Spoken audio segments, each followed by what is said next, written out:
do understand that a flame burns in your heart. The legal profession is sometimes too commercial and perhaps desanitized to human suffering and pain.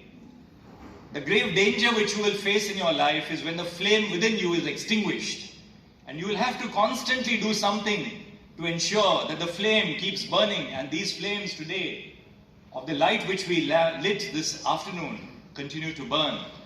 It's so easy to let the flame within you die. So my appeal to you is, do something, add a little bit more of the medium which keeps the flame burning. But you have to keep adding to that medium every few hours, if not every few days, in your own heart.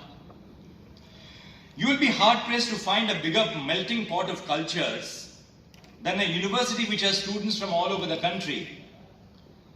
You will encounter people, habits, and cultures so very different from your own. Remember to have an open mind, respectful, and to accept others for who they are. Don't be afraid of people who are not exactly like you. Instead, attempt to learn from them what you don't already know. The best of friends are often found in the people most different from us. Extend the warmth of friendship to all those you encounter, and in return, you will get much more than what you give. It is not only your peers and professors that you must treat with respect and kindness, but all those you interact with. Every human being deserves the same amount of respect, regardless of the money or the power that they possess. Luck plays an incalculable role in determining the paths of each of our lives. And many of us are not lucky, as others have been, to attend a good school, a good university, and then go on to work on a good job. Reminding oneself of this is useful in our collective effort to be more empathetic to those around us. In the academic arena, as in life, remember to question everything. The philosopher René Descartes said, "Cogito ergo sum," I think and therefore I am. The human quality which distinguishes us from other elements of the universe is the ability to think, and therefore we are. I take the liberty to modify that for you to say, interego ergo sum, I question and therefore I am. The essence of the legal profession is to question and not to accept. If you start accepting what is before you as social truths, we don't deserve to be lawyers and judges. The basis of our existence as lawyers and judges is that we question and we do not accept what is given to us, even as a statement of position. Do not take anything to be the gospel truth merely because somebody tells you that what they are saying is incontrovertibly true.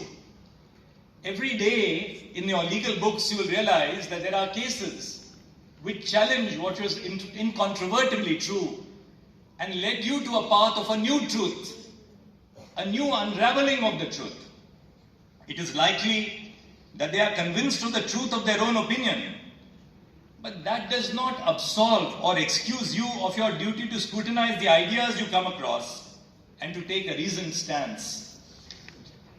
University education, in other words, stands for reason, for tolerance, for the adventure of ideas, and for the search of truth. I'm sure your professors will join me in urging you to inculcate the spirit of inquiry, which will hold you in good stead in the legal profession.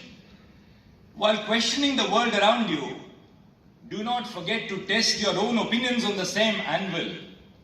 Question yourself. Don't only learn to question others. Too very often, people learn to question others, to challenge the judgments of others, but accept their own value judgments as sacrosanct. When you question others, remember you have to question yourselves as well.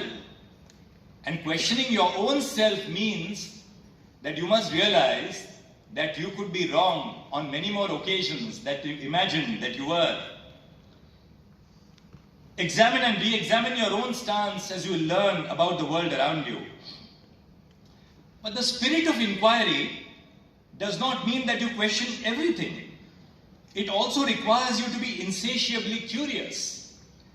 Your professors will introduce you to new ideas every day, as will your peers. Do not restrict yourselves to the readings which are prescribed for every class. With the sole motivation of attaining the highest possible grade, you have these little books. When I was doing my law, they used to be called Dukkis in Delhi University. In Mumbai University, they were called the Jhabwalas. So if you are smart, you can get an A+ without a minimum of effort. But that's not the test.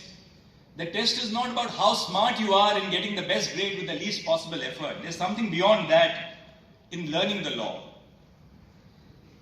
Be curious about each subject and seek to learn for the sake of knowledge itself.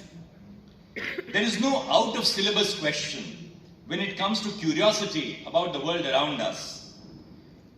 Of course, working hard is a prerequisite to success. Strive towards achieving your goals with single-minded dedication. I will not lie to you and say that you will succeed without exception as long as you work hard. I know of cases I lost, though I thought I'd worked harder than my opponent. But there was something in the case that lay just beyond me and my abilities. You will fail, as I have failed in life. You will be disappointed, as I have faced disappointment in life. And you will find yourself heartbroken, as I have been heartbroken in life. But do not let that deter you from pursuing your goals. Learn from your mistakes, for it is not only your successes that will shape you as an individual, but also your failures. Our failures are more important in so many ways than even our successes. Our successes give us a high. Our failures teach us the essence of our existence. Your professors will be some of the best guides you have in this journey. I cannot help but remember my own days at the Faculty of Law in Delhi University, where, as I said, Professor Upendra Bakshi, Professor Lotika Sarkar, Dr. B. Shivramaya, Dr. B. Erabi, they shaped the individual and the judge that I am today. Dr. Madhav Menon, I went to for editing a paper which I was writing, which was published in the Journal of the Bar Council of India Trust, the Journal of the Bar Council of India, and it was called Evolving Trends and Locus Standi, Models for Decision Making. And I had ended my paper with a quotation. And Dr. Madhav Menon in the Bar Council of India Trust looked up to me and said, never end a paper with a quotation. Because what have you said in the paper? Does it end only with something which somebody else has said? Of course, education at the law fac, as we used to call it in Delhi University, was not restricted to the classrooms, but spilled over to the hostel rooms, the hallways, the canteen, the dormitory, and the adda that groups of friends shared. Before I'm accused of being a Chief Justice who is all work and no play, I must say that my time at Delhi University was also great fun. Not many are aware of this, but I moonlighted as a radio jockey in my earlier 20s in All India Radio, doing programs like Play It Cool or A Date With You or Sunday Requests.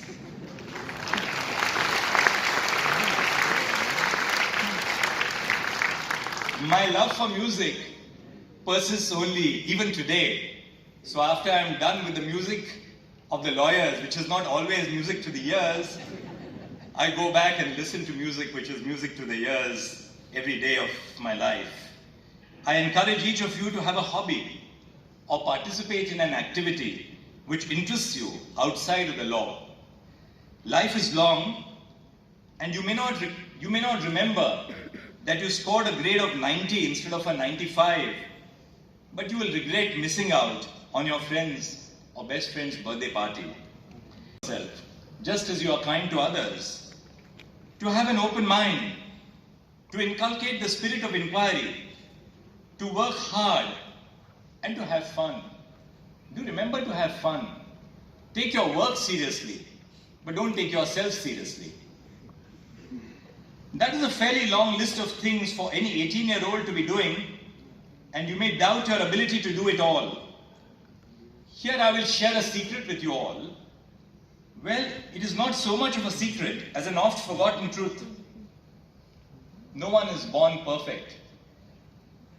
When I was young, I used to suffer from constant nasal congestion, and I went to this distinguished doctor at what was then a public hospital, the Willingdon Hospital, which is today the Ramana Loya Hospital.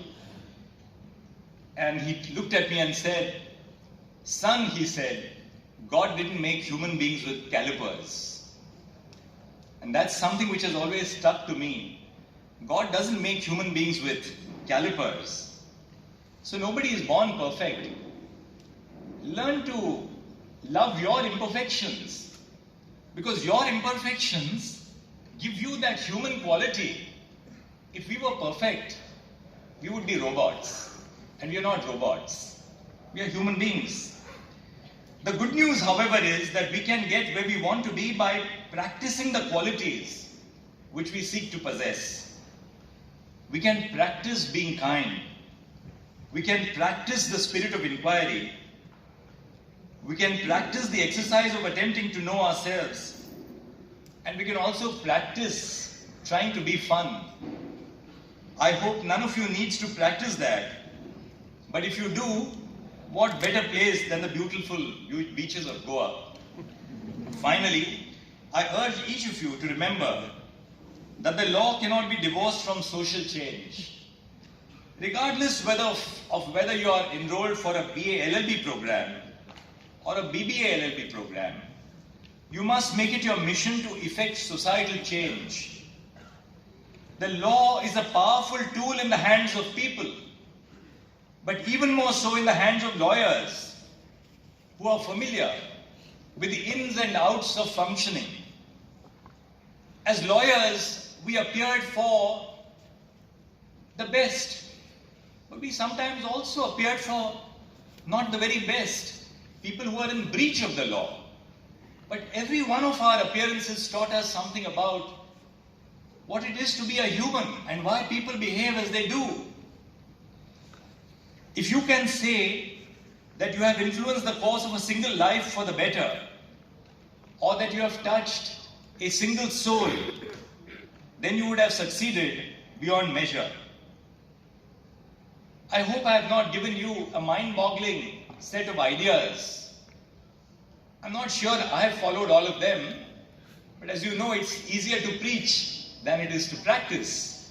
And I hope that in the course of preaching to you, I practice better when I wake up every morning from tomorrow onwards.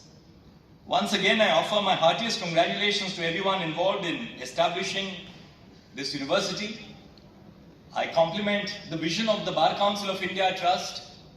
Truly, it requires that lawyers who constitute the Bar Council of India Trust are not fancy lawyers who have gone to elite law schools across the world, but their vision has emanated from the grassroots where they have grown from.